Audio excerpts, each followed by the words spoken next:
ലഹരി മലയാള സിനിമകളിൽ, മലയാളത്തിൽ മാത്രം എല്ലാ സിനിമകളിലും ലഹരി എന്ന് പറയുന്നത് നായകൻ അതിങ്ങനെ ലഹരി ഉപയോഗിക്കുക, അല്ലെങ്കിൽ സിഗരറ്റ് ഉപയോഗിക്കുക, കള്ളു കുടിക്കുക എന്ന് പറയുന്ന ഒരു ഹീറോയിസാണ്.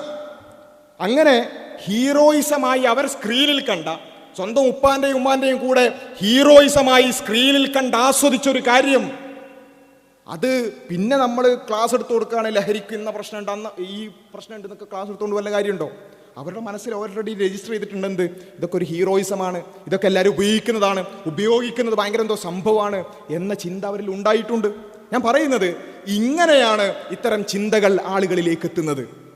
ഇങ്ങനെയാണ് വലിയ അപകടകരമായ, ഒരിക്കലും ചിന്തിക്കാൻ പോലും പറ്റില്ല എന്ന് നമ്മൾ വിചാരിക്കുന്ന പല കാര്യങ്ങളും, പല തിന്മകളും നമ്മുടെ സൊസൈറ്റിയിലേക്ക് നോർമലൈസ് ചെയ്യുന്നത്.